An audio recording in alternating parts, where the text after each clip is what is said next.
I am very happy to introduce the best-selling author and Harvard psychologist, Dr. Jeff Brown. Dr. Brown is the author of 2 popular books for the Chicken Soup for the Soul series, Say Goodbye to Stress and Think Positive? It says Think Positive. It's probably Think Positive. That was Joe Strand's influence, being thankful. So, yeah. Oh, I love that. I love that. You're also a frequent media guest, and I hear you're entertaining, witty, and inspirational. And you're along with Liz Neprin, who is a fitness guru who I've known for years. So please help me welcome Dr. Jeffrey Brown and Liz Neprin. Great. Do you want to be on the left or the right? Okay, great. Thank you. Thanks so much for being here. I've been looking forward to this. Marie Pazinski, you're going to get to hear from her, right, later today? Yeah, good. So, gosh, now I'm stressed because Marie's here. She is fantastic. You can look forward to being able to hear from her a little bit later today as well. But it's a real treat to be with you today and to speak about Say Goodbye to Stress. Stress is something we all face in our lives, whether we like it or not. So it's good to be with you, be able to talk about different strategies and techniques for managing stress in our lives. We're going to do a little bit different format for you today. Liz Neprin is a good friend, colleague, writer friend, all kinds of connections that I have with Liz. And we wanted to mix it up a little bit today and do sort of like a question and answer sort of format here with us. And then at the very end of that, we want to include you in the process too if you have questions about stress. One of the features that is so nice about the Say Goodbye to Stress book and the Think Positive for Great Health book is that they are a part of, and Marie's book as well, Boost Your Brain Power, is part of the Chicken Soup for the Soul and Harvard Medical School collaboration, which is really nice. We might talk a little bit about actually what it's like to have a Chicken Soup for the Soul book in front of you. It's kind of an interesting, fun process to see happen as well. So I'll kind of quit talking now, and we'll chat with Liz, and Liz will chat with me, and then we want to hear from you as well. So thank you so much for being here. What a great opportunity to be able to learn. This expo is phenomenal. I've seen bits and pieces already and look forward, even as a male, going through and seeing all the great things for women. It's a wonderful way of learning and being educated about life and how to improve it. So today we're going to talk about stress, and I think that's something I know a little bit about. And I know when I am stressed, I usually call you. So whenever we are done here, I will be giving you all his number. So if you have stress, you can call him. Okay, let's talk about some numbers. Last week, as a matter of fact, there was a Gallup poll about stress, about the whole nation. And it found that New York State was about 30th overall for stress, which actually wasn't too bad. However, New York State was in the top 5 for the lowest levels of life satisfaction, which is an element of stress. So that's not very good. The fact that New Yorkers, not just New York City, but all of New York, is not very satisfied with life. The things that people are stressed about are money. 76% of people stress about money. 70% stress about work, 65% stress about the economy, 49% stress about their job, and then the list goes on, as you know. Parents don't think kids are stressed, but in fact they are. Mm-hmm. Yes, about 69%, nearly 3/4 of parents say that stress has no impact on their kids, and yet 91% of children report feeling some stress. That's interesting. Women are more likely to be stressed than men. Almost half of women say that they have stress, and it has increased in the past 5 years. And believe it or not, what generation would you say is the most stressed of all, if you had to guess? Gosh, I would think that it probably would be, I would say parents or grandparents. Gen Xers, actually. And I don't know, are they just becoming parents? Probably. Okay, and yeah. I think that's probably because of the job market. Mm-hmm. So I thought that would be a really good place to start, is just to talk about millennials and Gen Xers as we enter the 21st century. So I guess my first question is, what are we so stressed about? What is the main source of stress now that we have flipped to a new century? Well, it's interesting, as she's mentioning the Gen X piece, and Gen Xers facing a lot of stress.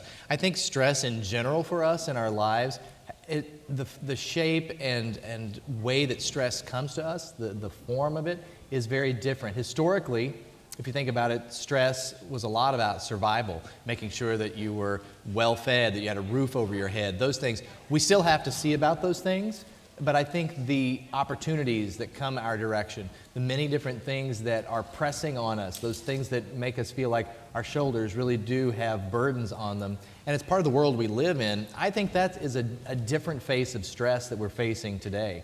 And we have to realize that. We have to accept the fact that I always think about how technology is so wonderful, isn't it? We can have computers do so many things for us, but financially, we sort of get a raise, in cost of living, but we've never had a kind of a raise in cost of technology in our lives, and we're always having to accommodate for that.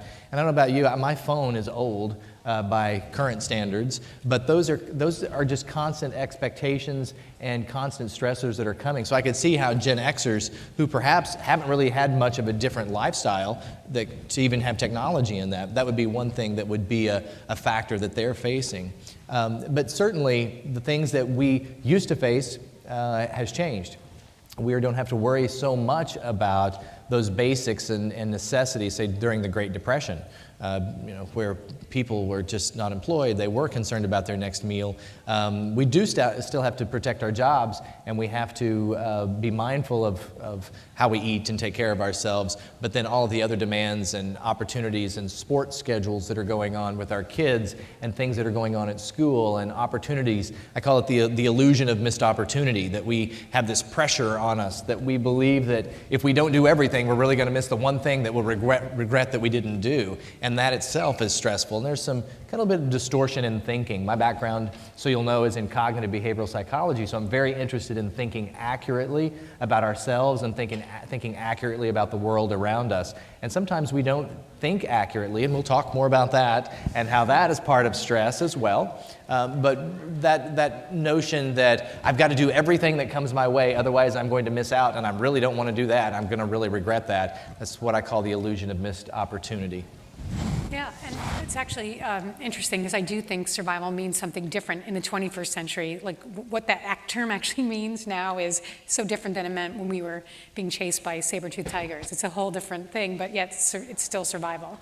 And so on that note, when you talk about technology and that sort of thing, do you think we are multitasking more? And do you think multitasking, or at least the illusion of multitasking, which I would love you to explain, do you think that kind of adds to our stress? Yeah, I think there was this sort of buzz in the media over the last 10 years, 12, 15 years about multitasking, and the idea that multitasking is something that women are better than men at that, and I think they probably are. But I don't think any of us are very effective. Brain science is telling us that in the opportunities that we have to organize our lives, it's much easier on our brains to do one thing at a time and not multitask. So you're trying to cook and you're trying to answer a text and the doorbell's ringing, and you're also formulating what you're going to be doing at work in your head the next day while all of those things are going on. And yeah, you might be able to get those things done, but really our brains aren't wired to efficiently and effectively address all of those things at once. Anybody here a multitasker, even if you're inefficient? Yeah? Yeah. So you know that feeling of, and I don't know, it almost feels like a little bit like so this self-created attention deficit piece that goes on for me. I can notice that when I'm on my laptop, I'll respond to an email, but there'll be something in that email that prompts another thought, and I chase that thought for a little bit, and I try to rein that all back in and do that one thing at a time. Interestingly, research also tells us that when we're needing to get things done through the course of the day, one of the best things to do first is the sort of mundane, boring sorts of things that you need to do. So if that means you've got a list of messages to return, or even as even more boring as some sort of task around the house that you need to get done, something that you do on a routine basis, get that stuff done early, and then you can be done with that. It helps with reduction and allows you to focus more on stress later, or the tasks later, and reduce the stress. Right, and this is really sad. It's actually spawned the term single tasking. What is that? I mean, shouldn't that just be like doing a task? Yeah, well, essentially it's kind of doing what your brain wants you to do and is wired for you to do, and that's individual sort of tasks. I think one thing we've also done in our culture is we've started to believe that everything has equal value.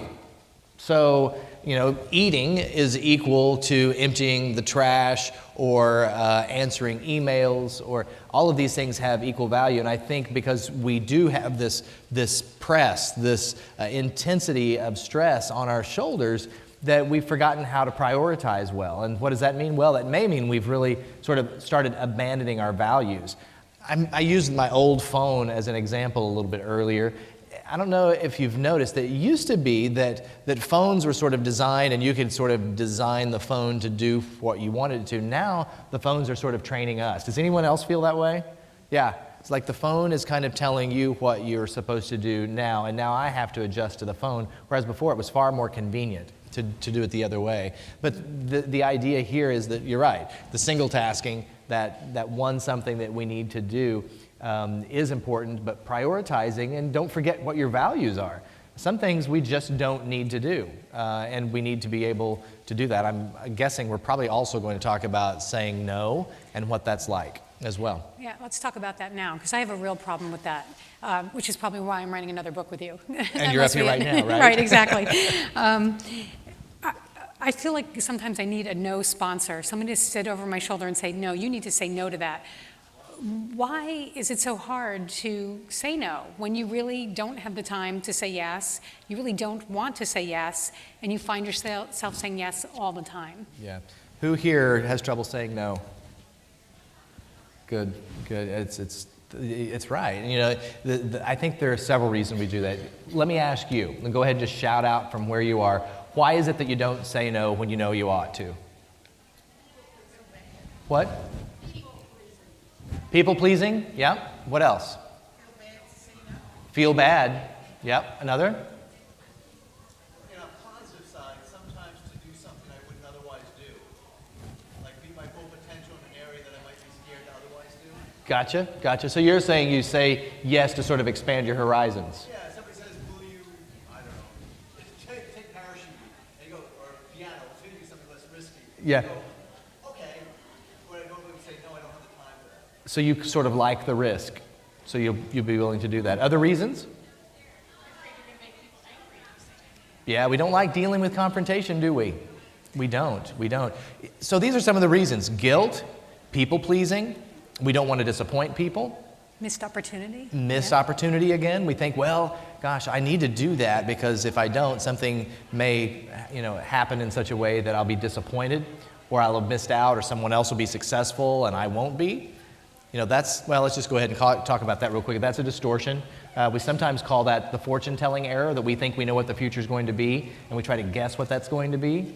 The fortune-telling error applies in different ways, but this is one. We predict that something coming to us or coming into us in the future is what it is, but we're no good at that. If you're that good, you should really go out and buy lottery tickets and things like that, because if you can predict the future that well, then you should really invest in other ways. I'm not saying you should go buy lottery tickets today. That's what you learned at the Expo, right? Right, exactly. Jeff said to buy lottery tickets. Exactly. So seriously, tell me how to say no when I don't want to say yes.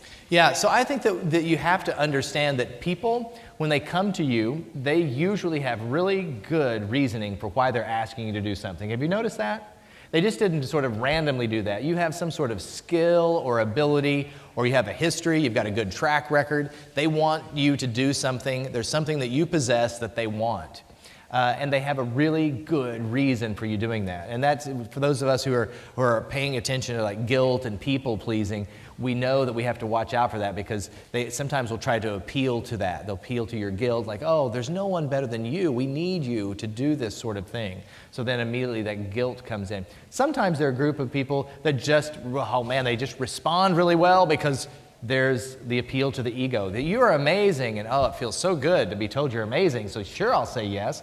These people know that. They know that that's a strategy, so beware. So you need to know that it's okay to say no to these people. Now, here's the other piece that I've learned and I've written about. It's actually in the Say Goodbye to Stress book, that these people usually have round number 2 of excuses. So when you say no, they have yet another round, they come right back. So it's kind of this real quick volley that happens. They'll ask you to do it, and you say, oh, I can't do that.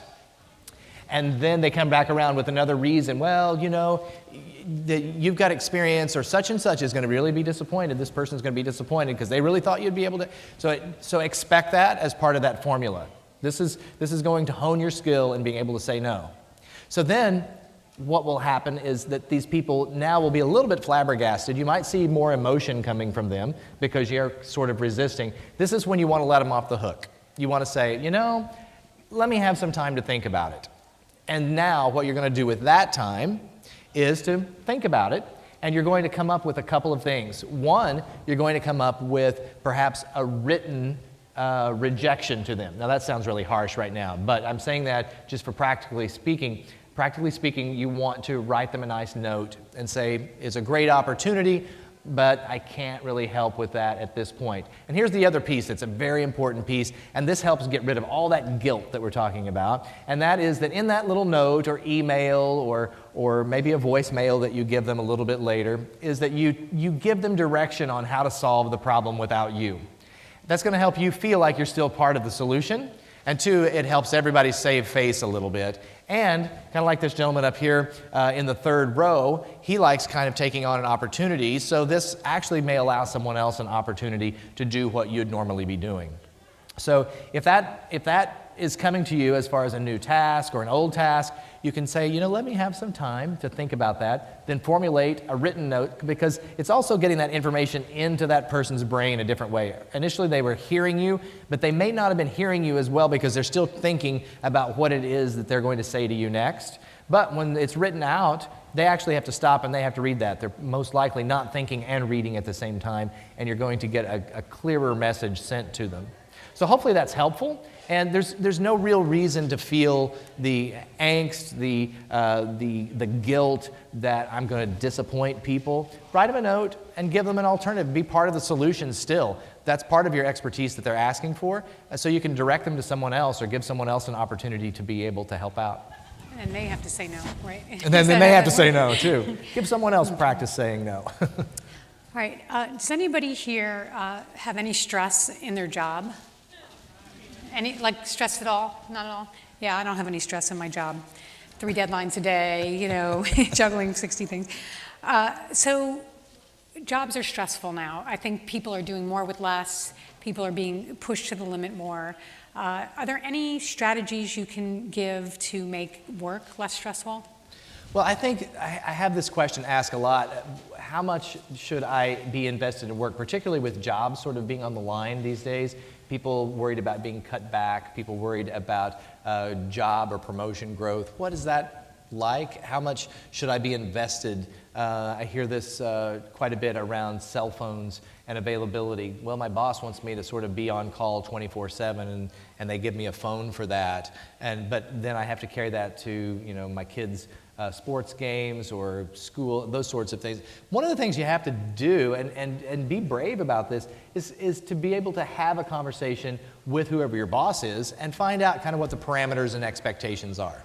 And once that's established, is people are nervous about that because people think that, well, you know, I'm afraid that they're going to think I'm not really a loyal employee if I'm asking about those parameters. And I disagree with that. I think that's a sign of being a really good communicator with your boss and being able to establish those parameters, because you're also at the same time asking what your boss's parameters are, and you're understanding about that. But that communication piece is important. Another stressor that I hear about a lot, and that is the kind of the undercurrent of gossip at work.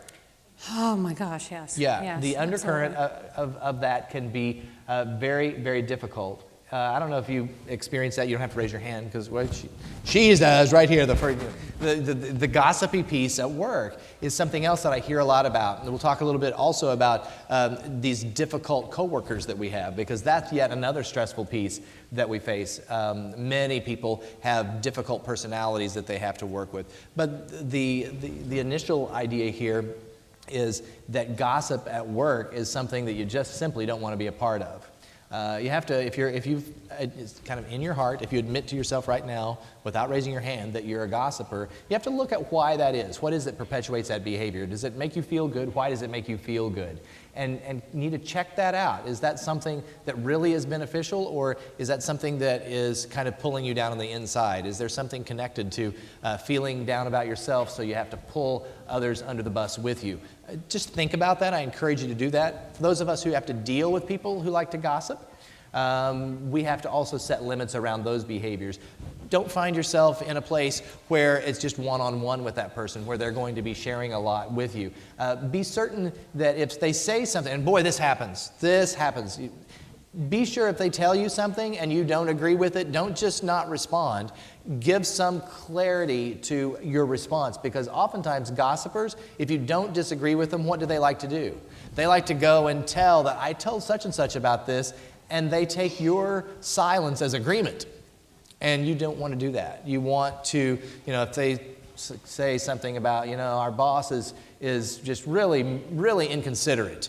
And if you just kind of sit there and you don't say anything, they take that as, yeah, I agree. Yeah, I think our boss is inconsiderate. But you might say, well, our boss has lots of levels of stress on her shoulders right now. And that kind of puts a roadblock in there that your silence isn't used against you when you don't even know it. And as a psychologist, this happens a lot in therapy. People like to tell me about things, and I hear about all kinds of things, believe me. And then sometimes I've learned that if I don't point out how it might be detrimental, then they turn around and will quote to their spouse or this or that person, well, that Dr. Brown didn't seem to disagree with me when I told him, and that can backfire. So we always want to put just a small roadblock up there so we're protecting ourselves.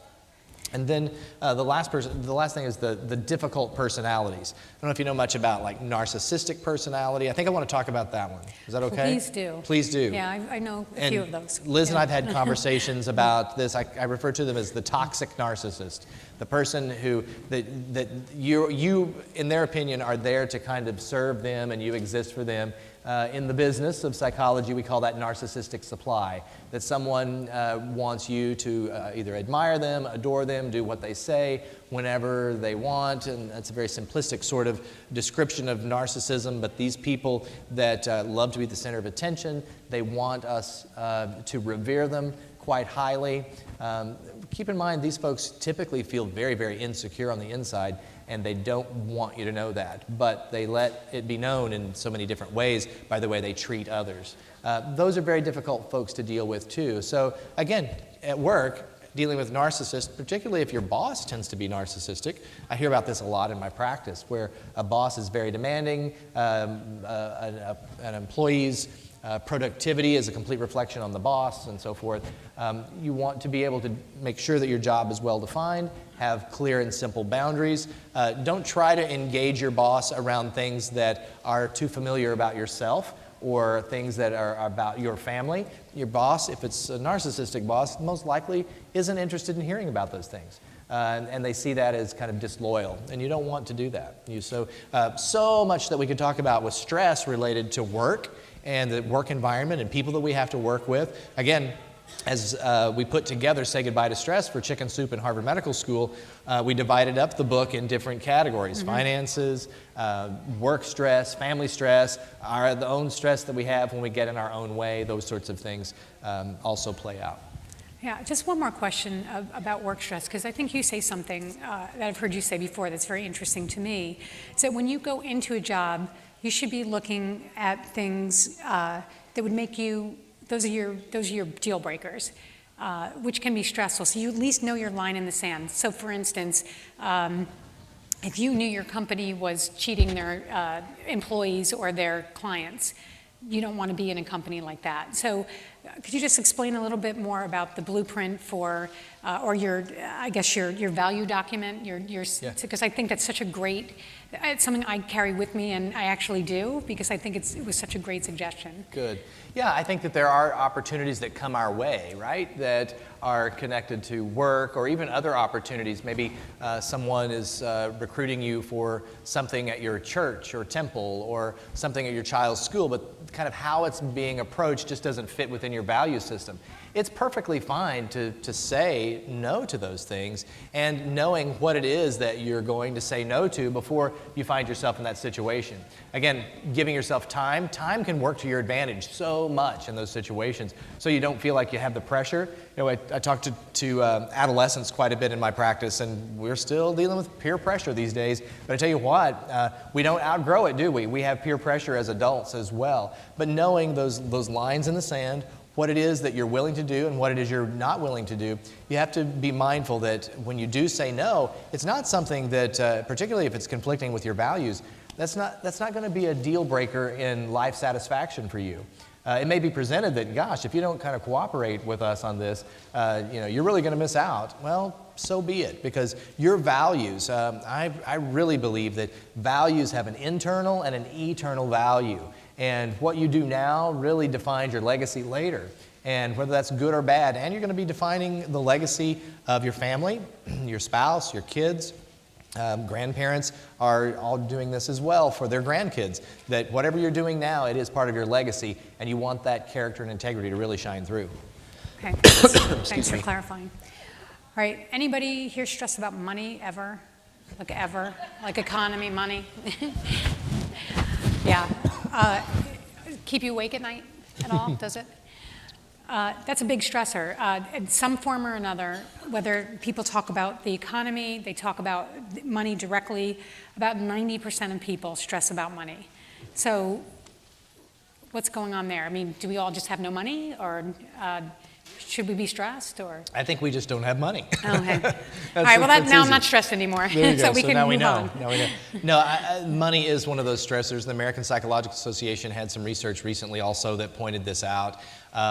And we know even in marriages, one of the biggest stressors is finances. Communication, I think, will always sort of be the number one problem, but that finances fall right underneath as those things that cause stress. I think there's some really interesting research that came out of Princeton, actually, that talked about kind of joy and happiness and so forth, and that, would you believe that people felt happier the more money they made up until $75,000.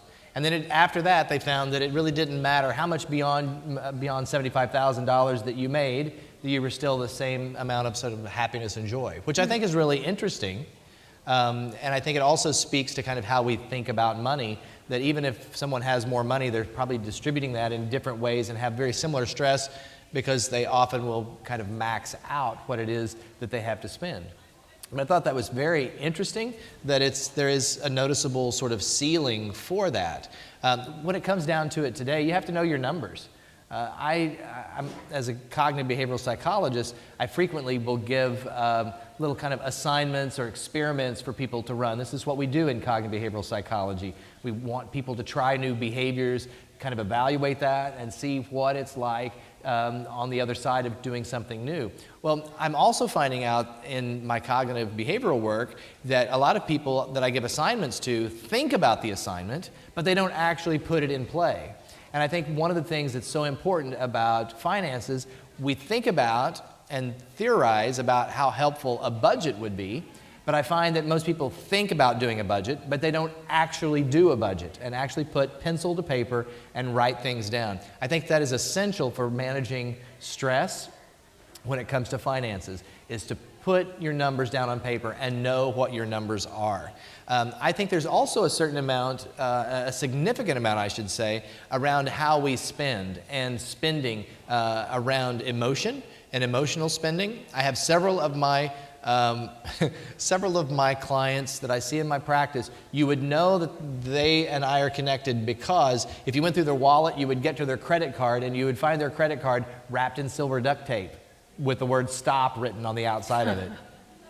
Because they're trying to change the behavior of spending with their credit card so much. So what do? We try to put barriers in between the emotion and the convenience of throwing down the plastic. And I don't know if you ever tried to get silver duct tape off of your credit card, but it will make you stop and think. But it is something that we can do to try to manage that emotion. We have so many things that do appeal to emotion. There's brain science actually that's now taking a look at what it is that is appealing to us as we see images in advertising, and people are trying to figure out from an advertising perspective what fires you up, what's going to attract you, what's going to get your attention. So it's very, very interesting when it comes to the financial side of things. What can we do to manage that stress? I think the emotional piece, getting control of that, and again, going back to the budget as well, doing something that's proactive and very concrete. Okay, and without naming any names, what if your spouse will not participate in the budget, or your partner will not participate in the budget process? What do you do? Great question. So this is when that communication and financial stress in the marriage comes together, and you're going to see these constant red flags flying when that's going on, and you'll find also that there's some sort of inequity in the spending and the styles of spending. So you have to keep that discussion on the front burner. There's no way around that. You have to talk about finances. You have to be talking about spending. Now, you get into the blame game, and then you have to find out, one person's spending on something and another one thinks that's not a particularly good value to spend on. I hear this a lot when people give to organizations or nonprofits that, well, my spouse reluctantly let me write a check to my favorite organization, but they don't think it's a good organization, that sort of thing. Well, that's where it comes back to the budget, that when you are agreeing on a budget, particularly as a couple, I was mentioning that more as an individual earlier, but as a couple, deciding how you want that money to be spent and kind of have the fairness and sharing of that. You're really fortunate when you do have a spouse that you have similar values to, obviously. Hopefully there was some consideration of that when you guys went to the altar. And really trying to capitalize on that is important as well. So finding those commonalities before you feel like you're starting to get into the blame game financially. Okay, and actually that's a good segue. Anybody married here? Okay, anybody have a partner who's not married? Anybody have any personal stress at all? Okay, anybody had an event in their life that they have found very stressful? Okay, I would have thought the hands would be, like people would be standing on the chairs, but, right, so personal stress, and I think family, as lovely as that word is, and as much as we love our families, it's a surprising source of stress at times, from communication styles to work schedules to people going through divorce or a death in the family or anything like that. So am I just misreading that, or are families, are they relationships kind of stressful? Absolutely. Family stress can happen. And why is that? Well, we play different roles in our families, don't we? We play different roles. I hear this when people go home for the holidays, that it'll be a young mom or a young dad or an older mom or an older dad. They go back to their parents for the holidays, and all of a sudden now they're back in the kid role, and this is like not the role they've been used to playing at all. Other times that we just always have that cousin or that aunt or uncle who just is always misbehaving at family events. Who has one? Raise your hand and we won't tell. we all have, it's like, gee whiz, they just missed it on sort of like social family etiquette. But dealing with those, again, I come back to the idea of boundaries.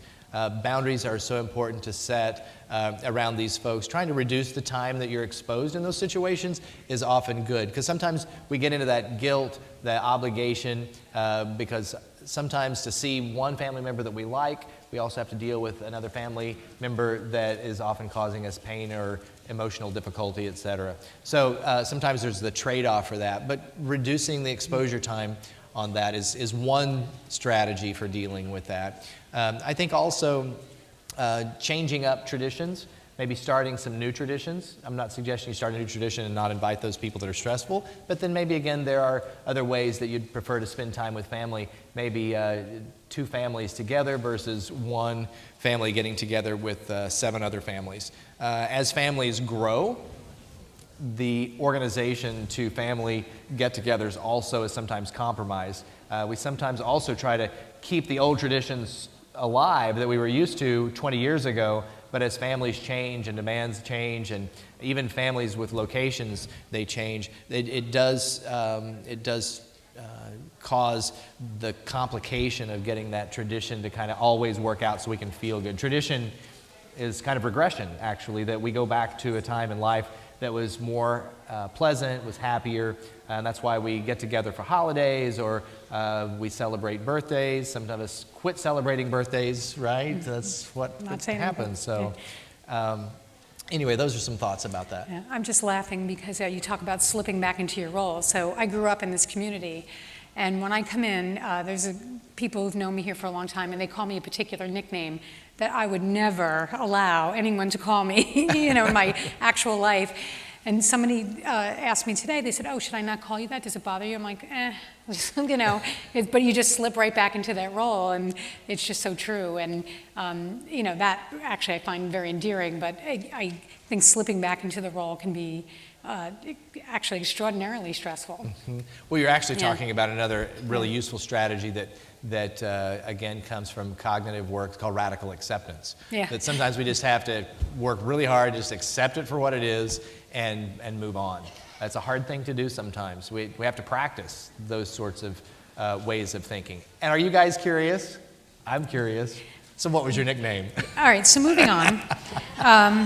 Did you see that boundary she just set? Yeah. Ooh, that was clear. I just said no. I'm so proud of myself. All right, let's talk about, I think you have told me this many times in discussions, that stress is really not the situation you're in or the circumstance, it's actually here. So I can tell you personally, and I'm sure everyone here, I'm not even going to bother asking the question, a lot of my stress is I'm doing a really good job of creating it myself. I'd really like to stop that, so please solve that problem for me now. Yeah, maybe we should do the stop it right now. Immediately. Fix me. Yeah. Fix me. Yes. Yeah, our thinking does have so much to do with how we feel about ourselves and the world around us. I think we've got just enough time. I need 3 volunteers. I'm going to demonstrate some research that actually happened, and we're really good at picking people if we don't have volunteers. Isn't that stressful? Not stressful at all, is it?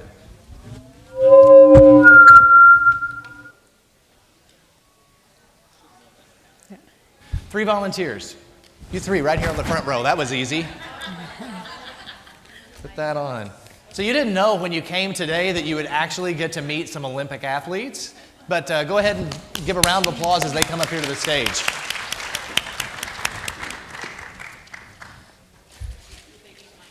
If you have one handheld, that'd be great. I'll just use that. That's okay. Perfect. Thank you.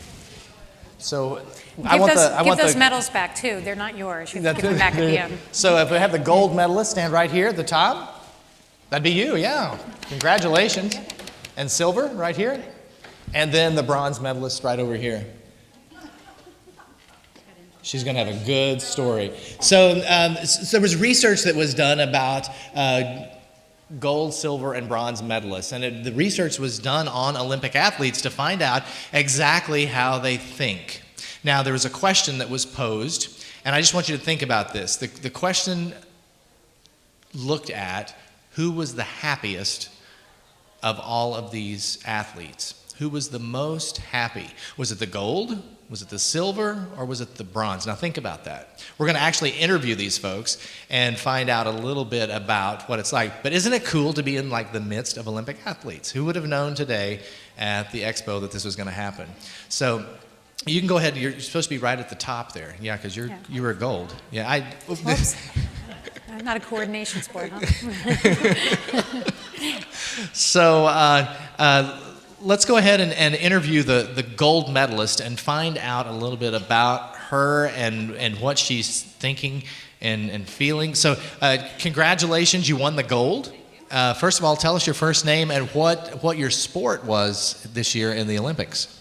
My name is Allison. My sport was softball. She got a gold medal in softball. How's it feel to have a gold medal in softball? Excellent. Excellent. What emotion do you have? Like, what's it feel like emotionally? Joy. Feel a lot of joy being up here. Your country's proud of you. Great. Well, congratulations. What position in softball do you play? Pitcher. Pitcher. That's great. Congratulations. Okay, so now we have the silver medalist over here. Tell us your first name and the sport that you played in this year. Sure. My name is Cheryl, and I was cycling. You were a cyclist. Good. How many miles did you cycle to win the silver today? 500. 500 miles. Wow. As a cyclist. We see why she is a champion, don't we? So tell us, you have the silver medal hanging here around your neck. What's that feel like? It feels really good because I know I did my best that I could possibly do. I trained and I did it, and even though I'm not the gold, I'm okay with that. And I'm not. I won't say that, but that's me. But I'm really happy. Very good, very good. So she's really happy as well. Okay. And then you want to tell us your name and your sport and how things fared for you this year at the Olympics? My name is Marge, and it was marathon running. Marathon running. Wow, wow. So how do you feel with having the bronze? Pretty good, since I messed my foot up right at the end of it. So to get the bronze was really good. Okay, and emotionally, it feels like what to have the bronze? Great. Great. So here's what the research. Raise your hand if you think the silver medalist is the happiest. Now if you think the bronze medalist is the happiest. And now if you think the gold medalist is the happiest. Okay, so of the three, the happiest is still the gold. I mean, the gold is the gold, folks. That person, according to the research, is the happiest. The next happiest was actually, according to the research, the bronze medalist. Now, I don't know, this was not planned, but you got like one of the happiest silver medalists I've ever met on stage like this. She's great, I win the gold, but gosh, I'm happy. That is not really typical. I would question her cycling abilities too. I don't think she's telling the truth. 500 miles? I don't believe her when she says she's all that happy. I think she's in denial. But It's what I do for a living. I'm a teacher and I encourage, and I'm a positive, upbeat person. and an amazing cyclist. So the idea here in the research is that how we think about ourselves affects directly how we feel, our emotions. And the research actually bore out the idea that the silver medalist was filling his or her head with the idea that, man, I was so close to the gold, it's not quite the best. The bronze, on the other hand, was saying, at least I got a medal. So I just want to share that with you, and in response to Liz's question, and thank you guys, wonderfully done. You can just leave your medals there and we'll collect them. Thank you. Right there. So the idea is that our thinking does affect how we feel, and having control of our thinking will help us to manage the emotional side of things as well. And that's just a quick example. And thank you guys again for doing that. We're going to actually open up for a quick Q&A, and Sure. we'll take it from there, and we'll go from there. Some questions? I'll come over to you because we're... Is there a way to manage or prioritize your stress levels, to work on them? Yeah, I think there are several ways of trying to manage the stress levels. First of all, trying to understand what your stress level is. There was a nice piece of research that was done several years ago that gave us a stress scale, and it goes through and it identifies different events that happen in life, and you can sort of tally that up. We got permission to actually put that in the Say Goodbye to Stress book, so you can go through and get an indication. Things like moving, or loss of a spouse, loss of a friend, job changes. These are all events that can happen in life that actually do affect our stress levels. So getting a good handle on that is so important. But yeah, that's a great place to start with that, and understanding that. I think also sharing life with somebody, even if it's someone outside of your family, is a good way of getting some feedback. I could go to Liz could come to me, and we could say that here's kind of what's going on in life, and we know that we need to kind of be putting the brakes on things, slowing things down, or just managing life in a different way. Another question? Some other questions? Do we have... Did you want to ask a question? I noticed that you said when you're feeling overwhelmed, do something like taking a walk. That seems counterintuitive to me. If you're feeling overwhelmed, it's because you have too much to do. So then put that all aside and do the opposite? Right. So it's so important just in managing stress to manage some of the things that are easy to manage, like your diet and your sleep and the exercise that you get. All three of those things are very clear. Liz and I worked on a different project called The Winner's Brain, 8 strategies great minds use to achieve success. And we talk a lot about what you need to do to optimize your brain and to be able to make your brain function in a successful sort of way. This all applies in stress management, it applies in success, and that is that you want to make sure that you're getting your brain well fed. I always say that your brain is the 3 pounds you never want to lose. We're always going to the gym, we're always trying to to get the right shape or lose weight, but the brain, everything that we do eat goes to our brain, and we need to manage what we're putting into our mouths to manage what is going into our brain. Our brain loves things that are the fatty things that we have in the omega-3s and 6s. You want to eat dark fruits and lots of veggies, green leafy veggies. It loves fish. Just watch the mercury levels, all of those sorts of things. Sleep. You know, we still like 8 hours of sleep. It's a great thing to be getting. Oftentimes we don't see that. I'm waiting for the day that I think it's happening, that we're seeing a lot of people talk more about, well, you have to really eat well if you're going to perform well. I haven't seen us really doing that about sleep, that we're not seeing that as much in our schools yet and on college campuses where sleep is really prioritized. But we know that so much is going on in our brains during that time. There's a lot of consolidation of memory that's going on. Our brain is constantly working.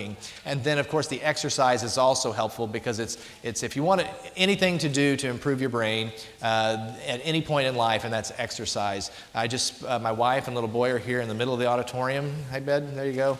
Give it a shout out to Grant. And we were visiting Grant's great aunt at a nursing care facility not too long ago, just about 2 weeks ago, and she just won the wheelchair race that they have there. So it doesn't matter. You can do exercise, you can be moving, you can do those things regardless of where you are in life, and that's really, really key. So those are some things that you can be doing and taking good care of yourself and taking good care of your brain.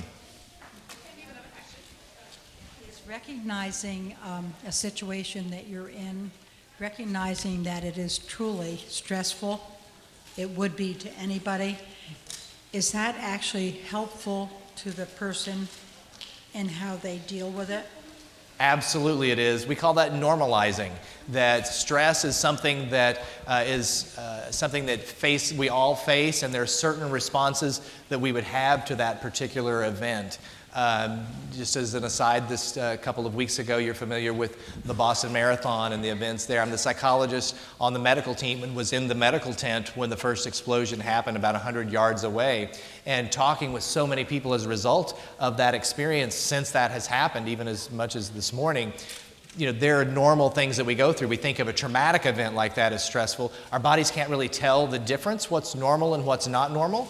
But certainly knowing that certain events cause stress and our bodies are wired to respond to stress just kind of gives you a sense of relief, doesn't it? To know that I'm going through this is my experience, and this is something that everybody would most likely experience as I'm going through that. We start being more concerned, though, when we have stress that's prolonged and protracted, and we worry about stress over a lengthy period of time. It wears our bodies down.